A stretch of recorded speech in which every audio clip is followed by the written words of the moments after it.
25 नवंबर 2022 है और मेरे प्रिय छात्रों एवं छात्राओं, मेरी बात को गौर से सुनना। मैंने आपको आज पढ़ाया बीज गणित में क्या, बीज गणित का जोड़, बीज गणित का जोड़ और बीज गणित का गुणा और बीज गणित का घटाना भाग, ठीक है ना। और मैंने क्या पढ़ाया, जैसे मैंने पढ़ाया कि हमबोल्ट क्या है, मैंने पढ़ाया हमबोल्ट क्या है। तो हमबोल्ट जो है एक ठंडी जलधारा है, ठीक है। अगर कोई पूछ दे, अगर मेरे प्यारे लाडला आपसे पूछ दे कि क्यूरोसियो क्या है, तो क्यूरोसियो एक गर्म जलधारा है। और अगर पूछ दे कि गल्फ स्ट्रीम क्या है, तो गल्फ स्ट्रीम एक गर्म जलधारा है, ठीक है ना। तो इस तरह से अगर कोई पूछे आपसे कि हर्मट्टान क्या है, तो हर्मट्टान एक स्थलीय कौन है और ये कहाँ बहती है लाडला। हर्मट्टान जो है यह सहारा मरुस्थल में बहती है। अगर कोई पूछ दे कि मिस्टल क्या है, तो मिस्टल एक स्थलीय कौन है और यह कहाँ से कहाँ बहती है। मिस्टल जो है कहाँ बहती है, स्पेन और फ्रांस में। और स्पेन की राजधानी कहाँ है, मैड्रिड है। और फ्रांस की राजधानी पेरिस है। अगर आपसे कोई पूछ दे लाडला, अगर पूछ दे कि ब्लिज़र्ड क्या है, तो ब्लिज़र्ड भी एक स्थलीय कौन है और यह कहाँ बहती है, यह कनाडा और साइबेरिया में बहती है। अगर कोई पूछ दे कि घनाभ किसे कहते हैं, तो घनाभ किसे कहते हैं। घनाभ एक ऐसी आकृति होती है जिसमें लंबाई चौड़ाई ऊंचाई तीनों होती है और तीनों आपस में बराबर नहीं होती है। घनाभ का आयतन बराबर होता है लंबाई गुणे चौड़ाई गुणे ऊंचाई, और घनाभ का संपूर्ण पृष्ठ बराबर होता है दो पृष्ठ में लंबाई गुणे चौड़ाई धन चौड़ाई गुणे ऊंचाई धन ऊंचाई गुणे लंबाई। इस तरह से अगर कोई आपसे पूछ दे कि घन किसे कहते हैं, तो घन किसे कहते हैं, घन एक ऐसी आकृति होती है जिसमें लंबाई चौड़ाई ऊंचाई तीनों होती है और तीनों आपस में बराबर होती है।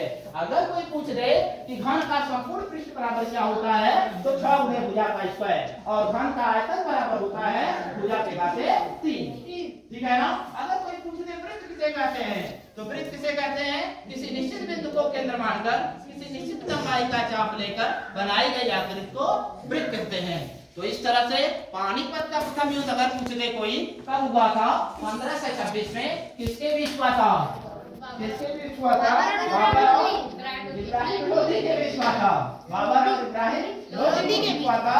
कौन जीत गया लाडला, बाबर। कौन हार गया, इब्राहिम लोदी। तो इस तरह से आपको कंफर्म होना चाहिए। खानवा का युद्ध कब हुआ था, 1527 में, किसके बीच हुआ था, बाबर और राणा सांगा के बीच हुआ था, बाबर और राणा सांगा के बीच हुआ था। अगर कोई पूछ दे कि चंदेरी का युद्ध कब हुआ था, 1528 में हुआ था, और किसके बीच हुआ था, बाबर और मेदिनी राय के बीच हुआ था, ठीक है ना। और घाघरा का युद्ध कब हुआ था, 1529 में हुआ था, और किसके बीच हुआ था, बाबर और अफगान सरदारों के बीच हुआ था। तो इस तरह से मेरे प्यारे लाडलो, चौसा का युद्ध कब हुआ था, 1539 में, और कन्नौज का युद्ध कब हुआ था, 1540 में, ठीक है ना।